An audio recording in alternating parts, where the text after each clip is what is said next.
उत्तर प्रदेश के एक छोटे से जिले में भैरवपुर नाम का एक गांव था, जहां के लोग डर के वजह से शाम होते ही दिखाई नहीं देते थे। उस वक्त गांव में कुत्ते जोर जोर से भौंक रहे थे। उसी गांव के पहले रतनलाल का एक कुटिया था, जहां पर शाम को उसके दोस्त बैठकर डरावनी बातें किया करते थे। उस दिन मौसम बहुत ज्यादा ठंडा था। दोनों तरफ कुर्सी लगाकर आग जला रहे थे। जंगल से जानवरों की आवाज ऐसे आ रही थी जैसे किसी की तड़प में याद कर रही हूं। चारों तरफ एक सन्नाटा छाया हुआ था। तभी माधव कहता है, रामू काका, कभी अपने उस पुरानी हवेली के बारे में सुना है? कहते हैं उस हवेली में जब रात को 1 बजता है तो रोज रात को औरत की रोने का आवाज सुनाई देता है, लेकिन कभी किसी ने अभी तक अंदर जाकर नहीं देखा है। कौन सी पुरानी हवेली की बात कर रहे हो? कहीं वो तो नहीं जिसमें बारिश आने के कारण हम लोग उस रात वहीं पर गुजारे थे? हाँ काका, मुझे भी याद आया। उस वक्त हम चारों जंगल में गए थे, लेकिन अचानक जोर से बारिश आने के कारण हम लोग घर नहीं आ पाए, तो उस रात हमें वहीं बिताना पड़ा था। वो सब तो ठीक है माधव, लेकिन आगे तो बोलो क्या हुआ था? काका, एक बार मेरा भाई उस हवेली के रास्ते देर रात से घर आ रहा था। वो साइकिल लिया हुआ था। तभी अचानक उस साइकिल का चैन वहीं पर टूट गया और वो घबरा गया।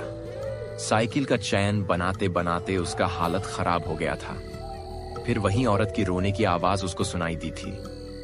उस वक्त वो साइकिल लेकर तुरंत वहां से घर भाग आया। आने से बाद उसका तबीयत 2-3 दिन तक खराब रहा था। उसके बातों पर विश्वास नहीं होता है मुझे, लेकिन कुछ न कुछ जरूर उसके साथ हुआ था। तब तो काका हमें जरूर जाकर पता करना चाहिए कि आखिर उस हवेली के राज क्या है। क्या आप सबको नहीं लगता है कि हमें जाकर पता करना चाहिए कि कौन औरत है जो रोज रात को डरावनी आवाज में रोती है? आग। माधव की बातों को सुनकर सन्नाटे के साथ वहां पर डर का माहौल बन गया था। रतनलाल और काका चेहरा बिल्कुल सूखा पड़ गया था। अकेले सुनसान जंगल के किनारे वो अकेले बैठ के बातें कर रहे थे। आग की लपटें भी उनको ठंड लग रही थी। सुनसान हवेली की बातें सुनकर चारों का सोचने की क्षमता मंद हो गई थी। काका भी उस दिन हैरान हो गए थे। माधव को उस झोपड़ी पर के पास बैठे बैठे रात के 11 बज गया था। डरावनी बातें की वजह से वहां की ठंडी हवाएं एक साथ चल रही थीं। तो माधव, क्यों ना आज रात हम लोग वहां उस हवेली में चला जाए? अकेले तो किसी की हिम्मत नहीं है कि वो जा सके। अगर हम चारों लोग एक साथ रहेंगे तो किसी को डर नहीं लगेगा। आज तक तो सिर्फ हम लोग कहानियां ही सुने थे, लेकिन आज शायद हकीकत भी देख लें। माधव जैसे जैसे बता रहा है वैसे वैसे तो सुनना आसान लग रहा है, लेकिन अचानक औरत की रोने की बात, ये तो एक डरावना माहौल बना दे रहा है। तो क्यों ना आज रात हम चारों लोग उस हवेली में चला जाए? आज तो मौसम भी काफी ज्यादा अच्छा है। कल का क्या पता कौन रहेगा कि नहीं रहेगा। आज जब इसकी बात हो ही गई है तो पता करने में हमारा क्या जाता है। वैसे भी वो औरत वाली हवेली यहाँ से ज्यादा दूर नहीं है। हम सब कम से कम समय में वापस भी लौट आएंगे। रतनलाल, तुम क्यों चुप हो? तुम भी कुछ बोलो। सबकी बातें तो आज रात कुछ नया करने के लिए कह रही हैं, लेकिन अभी तक तुम केवल सुन ही रहे हो। क्यों, क्या बात है? नहीं काका, वैसी कोई बात नहीं है। जब सब लोग कह रहे हैं तो वही किया जाए। उस रात अचानक चारों का दिमाग उस भूतिया हवेली की तरफ चला गया था। माधव तो केवल एक छोटी सी कहानी बताई थी, लेकिन वो हकीकत में उस हवेली की तरफ चारों उठाकर जाने लगे। आगे काका और बीच में माधव, जो साथ होकर जाने लगे। वो धीरे धीरे कदमों से गांव से बाहर निकल रहे थे। चारों तरफ जानवरों और कुत्तों का आवाज गूंज रहा था। रात का समय था, 11:30 हो रहा था। आकाश में काले बादल छाए हुए थे। माधव ने उस वक्त उनके सामने हाँ में हाँ कर दिया था, लेकिन सबसे ज्यादा डर उसके अंदर दिखाई दे रहा था। उस रात कदमों की आवाज भी एक रहस्यमय माहौल बना दे रहा था। काका बूढ़े बुजुर्गों में से एक थे, लेकिन उनको सब मालूम था। जंगल के काफी अंदर जाने के बाद उन्हें एक सफेद साड़ी में एक बूढ़ी औरत दिखाई दी। उसके हाथ में एक छोटा बच्चा था। वो जोर जोर से रो रहा था।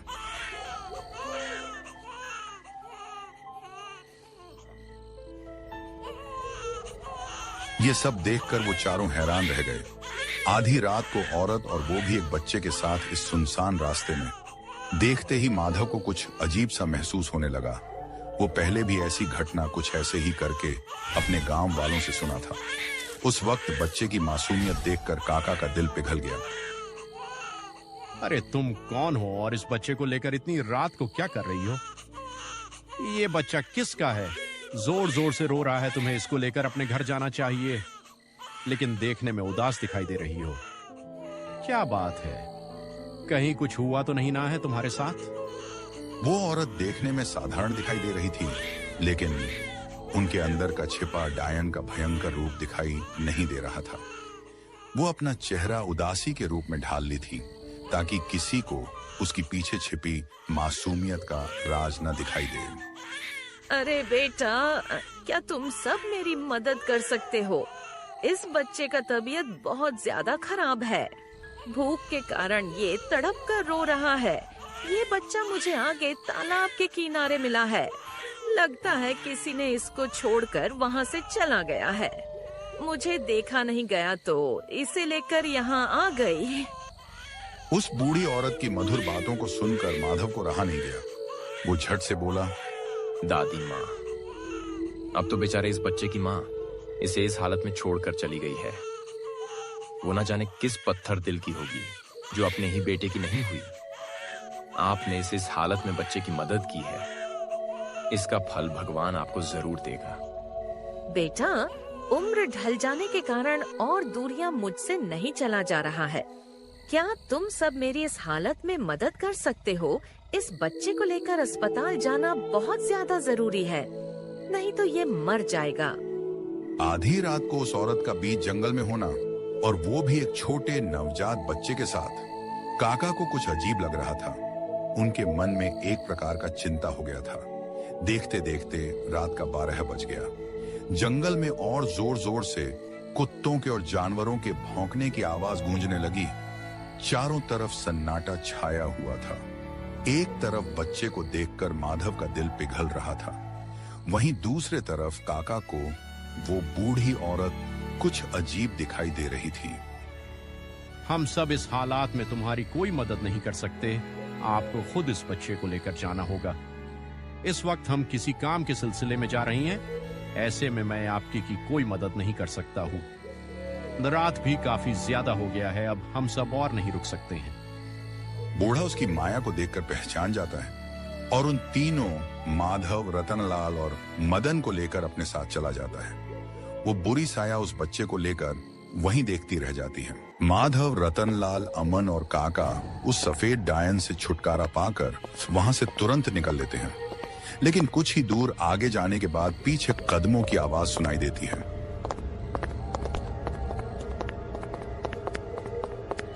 चारों वहीं के वहीं रुक जाते हैं। अमन पीछे मुड़कर देखता है तो उसे कोई नहीं दिखाई देता है। रात के काले अंधेरे में साफ से दिखाई भी नहीं दे रहा था। काका, ये कैसी आवाज थी? ऐसे लग रहा था जैसे कि हमारे पीछे पीछे कोई चल रहा है, लेकिन अचानक कहाँ गायब हो गया है। जंगल में काली रात के अंधेरों में जानवरों को कुछ दिखाई नहीं देता है। वो इधर से उधर भागते रहते हैं। हो सकता है कोई छोटा मोटा जानवर होगा, इधर उधर भाग गया होगा। डरो मत, हिम्मत रखो, कुछ नहीं होगा। काका, मुझे तो बहुत डर लग रहा है। कहीं वो औरत तो नहीं है जिसके बारे में हमने सुना था? वो कदमों के आहट पर ध्यान नहीं दिए, धीरे धीरे हवेली के करीब पहुंच गए। दूर से काले अंधेरे में वो हवेली उजले से प्रकाशित दिखाई दे रहा था, लेकिन उनके अंदर का भयानक अंधेरा और खुफिया औरत का राज किसी को मालूम नहीं था। चारों के चेहरे पर वो डर साफ साफ दिखाई दे रहा था, जैसे कदमों की आहट उन्हें यहां तक खींच लाई हो। काका, ये वही हवेली है जहां से औरत की रोने की आवाज सुनाई देती है। इसे रास्ते पर अनेक घटनाएं हुई हैं, लेकिन किसी ने पता करने की कोशिश नहीं की है। आज तो आंखों का पर्दा दूर ही हो जाएगा। बेटा, अब तो अंदर जाकर ही देखना पड़ेगा, लेकिन संभल कर, वो औरत का छलावा किसी को मालूम नहीं है।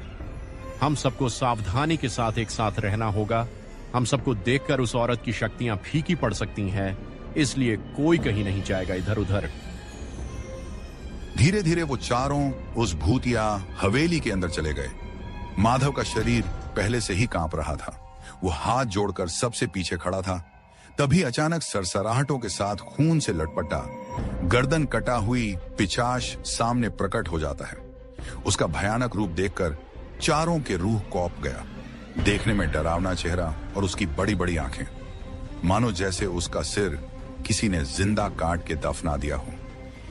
औरत की आवाज में उसका रोना देखकर सबके सब गांववासी हैरान हो जाते थे, लेकिन किसी को यह बात पता नहीं थी कि ये वही शैतान है। धीरे धीरे पीछे से वही बूढ़ी औरत आती है जो कुछ देर पहले जंगल में मिली थी।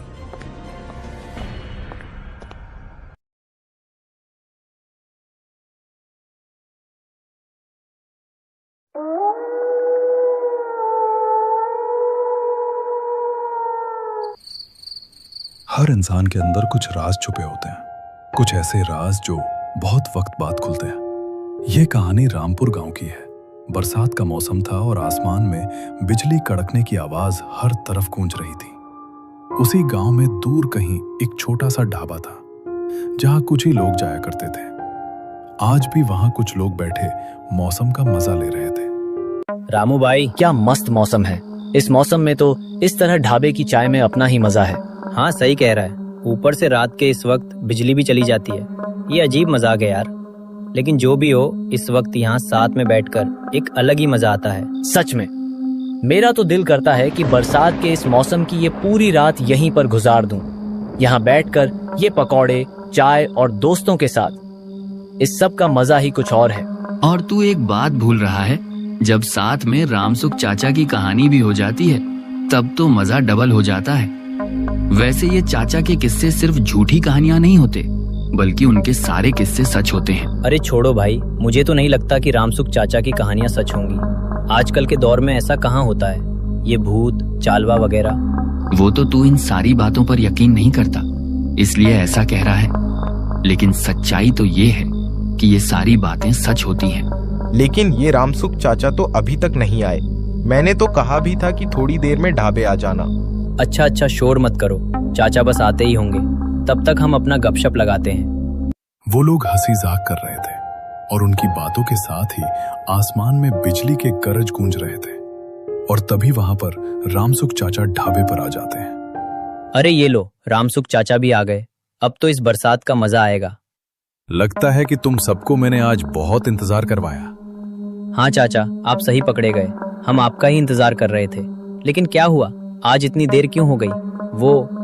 आज मुझे घर पर थोड़े काम थे और ऊपर से बिजली भी चली गई, तो इस वजह से थोड़ी देर हो गई। अच्छा, लेकिन हम तो सोच रहे थे कि आज तो आप आएंगे ही नहीं। हमें तो आपकी कहानी के बिना यहाँ कोई मजा ही नहीं आता। मुझे भी यहाँ पर तुम लोगों से बातें करने में बहुत मजा आता है। अच्छा चाचा, हमारी चाय और पकोड़े तो आ गए हैं, बस आपका ही इंतजार था। अब ये बताइए, आज कौन सी कहानी सुनाएंगे? अच्छा, अब मैं आ गया हूँ। तो अब मैं तुम्हें लोगों को एक सच्चा किस्सा सुनाता हूँ। चाचा कहानी सुनाना शुरू करते थे। अच्छा, आज मैं तुम्हें लोगों को अपनी जिंदगी का एक खौफनाक किस्सा सुनाने जा रहा हूँ। ये बात उस वक्त की है जब मैं जवान हूँ। उस दिन तूफानी बरसात की रात थी और पूरे गांव में तेज बारिश हो रही थी। हर तरफ बिजली की कड़क और गरज की आवाजें आ रही थी। और उसी तूफानी रात को मेरी अम्मी की तबीयत भी खराब हो गई। उनका इलाज और दवा दूसरे गांव में रहने वाले डॉक्टर के पास थी। माँ, मैं अभी जल्दी ही आपकी दवाई लेने जाता हूँ, आप परेशान मत हो, आप जल्दी ठीक हो जाएंगी। दीपक चाचा हमारे साथ वाले गांव में ही रहते हैं। नहीं बेटा, तुम क्यों इस बरसात में जा रहे हो? मैं ठीक हूँ। नहीं माँ, ये बारिश तो रोज ही होती है और आप फिक्र मत कीजिए, ये थोड़ी देर में बंद हो जाएगी। मैं जल्दी ही दवाई लेने जा रहा हूँ। रास्ते में अगर कोई रिक्शा मिल गया तो उसी में चला जाऊंगा। उस रात मेरी माँ ने मुझे बहुत रोका, लेकिन मैं उस रात अपनी माँ के इलाज के लिए दूसरे गांव की तरफ जाने लगा। बाहर तेज बारिश का सिलसिला जारी था और उस वक्त गांव का एक भी आदमी वहां नहीं था। मैं बस आगे चलता ही जा रहा था। ये बारिश तो और भी तेज हो गई है। मैं दूसरे गांव तक कैसे पहुंचूंगा? लेकिन जो भी हो, मुझे मां के लिए वहां पहुंचना ही होगा। मैं बस चलता ही जा रहा था और अब जैसे जैसे रात काली होती जा रही थी, बारिश उतनी ही तेज होती जा रही थी। बारिश की बूंदें मेरे जिस्म पर ऐसे पड़ रही थी जैसे कोई छोटे छोटे छुड़े चुभा रहा हो। रात के उस सन्नाटे को चीरते हुए मैं आगे बढ़ता गया। तभी मेरी नजर आगे एक जगह पर पड़ी। वहां एक आदमी रिक्शा लिए जा रहा था। मैंने जोर से आवाज लगाई तो वो रुक गया और मेरे पास आकर खड़ा हो गया। जी भाई, क्या हुआ? कहाँ जाना है? इतनी रात को इस बारिश में यहाँ क्या कर रहे हैं? इस वक्त तो यहाँ कोई जानवर भी नहीं निकला होगा। भाई, मुझे इस साथ वाले बिलासपुर गांव जाना था। वहां जो डॉक्टर रहता है उससे अपनी मां के लिए दवाई लेनी थी। क्या कहा तुमने? तुम्हारा दिमाग ठीक है? इस बारिश में बिलासपुर गांव जाने की बात कर रहे हो? लगता है तुम उस गांव की खबरों से अनजान हो। क्या तुम यहाँ नए हो? हाँ, हम यहाँ कुछ समय पहले ही आए हैं। लेकिन आप इस तरह क्यों कह रहे हैं? क्या हुआ वहां? क्या बात है? अरे ये पूछो कि क्या नहीं हुआ। तुम ऐसा करो कि इसी वक्त वापस लौट जाओ और इस बारिश की रात में उस गांव की तरफ बिल्कुल भी मत जाना, वरना पछताओगे भाई। बस मैं जा रहा हूं अपने घर, तुम अपना रास्ता नापो। लेकिन भाई सुने, तो वो रिक्शे वाला तो उस जगह का नाम सुनते ही फौरन भाग गया। लेकिन मुझे उस वक्त कुछ भी समझ नहीं आया, क्योंकि मैं अपनी मां के लिए बहुत परेशान था। इसलिए मुझे तो बस वहां जाना ही था। उस आदमी की बातों को नजरअंदाज करके मैंने दोबारा चलना शुरू कर दिया। मैं जब जा रहा था तभी उस रात की तेज बारिश में मुझे एक अजीब सी काली बिल्ली पेड़ पर बैठी नजर आई। मैं जाकर उस पेड़ के पास खड़ा हो गया, लेकिन वो बिल्ली ना तो हिली और ना ही भागी। वो बस एक अजीब ठहरी हुई नजर से मुझे देख रही थी, जैसे कि वो मुझे कुछ कहना चाह रही हो या मुझे किसी खतरे से रोक रही हो। उसी पल आसमान में बिजली जोर से कड़की और बारिश और भी तेज हो गई। मेरा दिल अचानक जोर से धड़कने लगा। मैंने बिना एक पल गवाए वहां से कदम खींच ली और जल्दी से दूसरे रास्ते पर चलने लगा। मैं फिर थोड़ी देर के लिए रुकने के लिए एक पेड़ के नीचे खड़ा हो गया। मैंने सोचा कि शायद ये बारिश थोड़े समय में बंद हो जाए। तभी मेरे सामने से एक बेहद प्यारी सी लड़की आई और मेरे साथ खड़ी हो गई। वो मुझे बस घूरते ही जा रही थी। वैसे एक तरफ मेरे दिल को थोड़ी तसल्ली भी मिल गई कि चलो, इस बरसात की रात में इस सुनसान जगह पर कोई और भी है। फिर कुछ देर बाद मैंने उससे कहा, आप कौन हैं और इस बरसात में इस सुनसान रास्ते पर अकेले क्या कर रहे हैं? मैं इस गांव में काम करती हूँ। मेरा घर इसके साथ वाले गांव में है। मुझे आज देर हो गई थी और मैं घर जा रही थी, लेकिन आधे रास्ते में ही मैं फंस गई। ये तेज बारिश शुरू हो गई, जो कि अभी तक बंद होने का नाम ही नहीं ले रही। अच्छा, वैसे मुझे लगा था कि शायद मैं ही इस सुनसान जगह पर अकेले जा रहा हूं, लेकिन अब थोड़ी तसल्ली हो गई कि आप भी उस गांव की तरफ इसी रास्ते पर हैं। वैसे मैं भी उसी गांव की तरफ ही जा रहा हूं। ये तो फिर बहुत अच्छी बात है। आप प्लीज मेरी मदद कर सकते हैं। मुझे इस बरसात की रात में इस सुनसान रास्ते से जाने में डर लग रहा है। यहाँ पर ना तो कोई रिक्शा है इस वक्त और ना ही कोई टैक्सी। मदद? लेकिन कैसे मदद करूं मैं आपकी? आप भी उस गांव की तरफ जा रहे हैं, मेरा घर भी वहां है। क्या आप ऐसा कर सकते हैं कि हम साथ में ही वहां चलें? आप पहले मुझे जल्दी से वहां छोड़ दीजिए, फिर आप अपने रास्ते चले जाइए। प्लीज, मैं अकेले नहीं जा पाऊंगी। ठीक है, मैं वैसे भी वहां ही जा रहा था। मैं आपको हिफाजत से घर छोड़ दूंगा, फिर मैं अपने काम के लिए चला जाऊंगा। अच्छा, सही है। आपका बहुत बहुत शुक्रिया। अब मैं और वो लड़की उस तेज बारिश में साथ में ही सफर करने लगे। पूरे रास्ते में बारिश की बूंदें तेजी से हमारे जिस्म पर पड़ रही थी। रास्ता और भी सुनसान हो गया था और चारों तरफ अंधेरा फैला हुआ था। हर तरफ से अजीब अजीब आवाजें आ रही थीं और फिर बिजली की कड़क की आवाज माहौल को और भी डरावना बना रही थी। जब मैं और वो लड़की जा रहे थे तभी आधे रास्ते में मुझे एक अजीब से जानवर की चीख सुनाई दी। वो आवाज इतनी डरावनी थी कि उसकी गूंज पूरे जगह में फैल गई। अरे, ये खौफनाक आवाज, अब तो मुझे लग रहा है कि उस गांव जाते हुए माहौल और भी बढ़ रहा है। ये माहौल कैसा भयानक होता जा रहा है और ऊपर से ये जानवरों की आवाज। उफ, ये उस गांव की तरफ जाने वाला रास्ता सच में बहुत सुनसान है। मुझे भी इसलिए अकेले डर लग रहा था, लेकिन ये तो अच्छा हुआ कि हम दोनों साथ में जा रहे हैं। मेरा डर भी थोड़ा कम हो गया। तभी चलते चलते अचानक मुझे वहां पेड़ों के सामने एक अजीब साया नजर आया, जैसे कोई वहां खड़ा हो। लेकिन जब हम धीरे धीरे करीब पहुंचे तो वो बिजली की आवाज के साथ ही गायब हो गया। वो लड़की तो बस चुपचाप आगे जा रही थी, लेकिन मैं रुककर उससे बोला, ये साया देखा आपने? यहां कोई खड़ा था, लेकिन अब तो कुछ भी नहीं है। नहीं तो मैंने तो कुछ नहीं देखा, वहां तो कुछ भी नहीं था। आपको बस वैसे ही वहम हुआ होगा। उस लड़की की ये बात सुनकर मैं थोड़ा हैरान हो गया, और एक तरफ मुझे भी लगा कि शायद ये मेरा ही वहम था। इसलिए मैं और वो लड़की दोबारा आगे बढ़ने लगे। बारिश बहुत तेज थी, और वहां से जाते हुए मुझे फिर ऐसा नजर आया जैसे सामने कोई बच्चा जमीन पर पड़ा हुआ हो। लेकिन जब हम करीब पहुंचने लगे तभी बिजली की तेज आवाज के साथ वहां भी कुछ नहीं था। लेकिन इस बार मैंने उस लड़की से कुछ नहीं कहा, क्योंकि मुझे लगा कि शायद इस बार भी ये मेरा ही वहम हो, क्योंकि वो लड़की इस बार भी बिल्कुल खामोश थी। हम दोबारा अब चलने लगे। पूरी जगह सुनसान थी और बारिश से भरी हुई, और थोड़ी देर बाद मैं और वो लड़की उसके घर तक पहुंच गए। उसका घर मुझे बहुत अजीब और सुनसान लगा। मैं उसके घर को थोड़ी देर तक देखता रहा। ये लीजिए, मेरा घर आ गया। आपका बहुत बहुत शुक्रिया कि आपने मेरी मदद की। अगर आप ना होते तो पता नहीं मैं इस बारिश में कैसे पहुंच पाती। नहीं, कोई बात नहीं, बस आपको खैरियत से यहाँ पहुंचा दिया।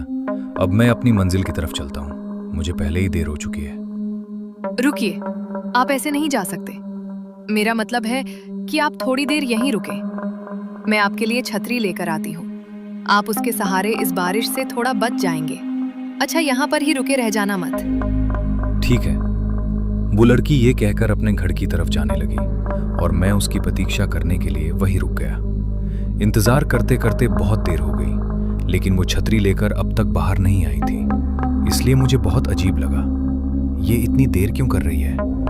उसने तो कहा था कि बस थोड़ी ही देर में आ जाऊंगी, लेकिन अभी तक नहीं आई। मैंने सोचा कि मैं जाकर खुद ही देख लूं, तो मैं फौरन उसके घर की तरफ जाने लगा, और वहां जाकर मैंने आवाज लगाना शुरू किया।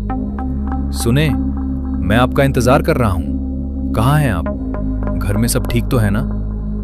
मैंने जैसे ही उसे आवाज लगाना शुरू किया, तभी थोड़ी देर बाद उस घर से एक बूढ़ा आदमी बाहर निकला, और मुझे अजीब सी डर पैदा कर देने वाली नजरों से देखने लगा। अरे आप कौन हैं? और वो लड़की कहाँ गई जिसे मैं अभी अभी यहां तक छोड़कर आया हूं? कौन लड़की?